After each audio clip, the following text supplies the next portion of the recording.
In fact, editor, go ahead and throw up this meme that's based on The Office, which, by the way, is my favorite show of all time. And it really highlights what we're dealing with today.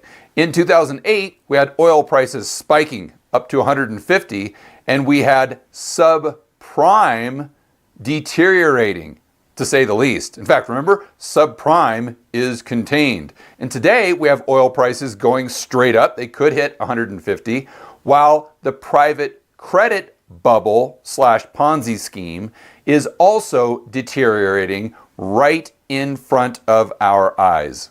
Oh, but wait, there is more. Most people don't even realize, because they don't study history, that right here in July of 2008, the ECB, the European Central Bank, raised interest rates. They raised interest rates right here. Why? Because they were scared of inflation. Because the CPI during this time was going up because oil was going up. So the expectation was for the major central banks around the world, including the Fed, to have to stop cutting rates because non-farm payrolls were tanking as the labor market was tanking. They had to stop cutting rates, pause, and actually start hiking to combat inflation. They thought they were going into the next round of the 1970s, right here in July of 2008.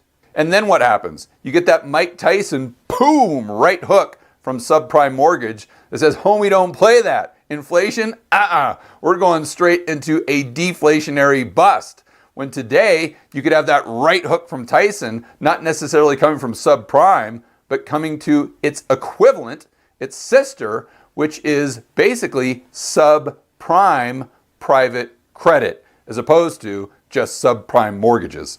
Now, I know a lot of you are watching this video right now and say, okay, George, I get it, but there's no way that we're going to have a recession or an economic contraction based on what's happening with the financial plumbing right now, or with all these financial institutions and these shadow banks, because back in 2008, you're forgetting there was a lot of fraud. And today, oh my goodness, these financial institutions, these banksters are squeaky, squeaky clean. Well, if that's your opinion,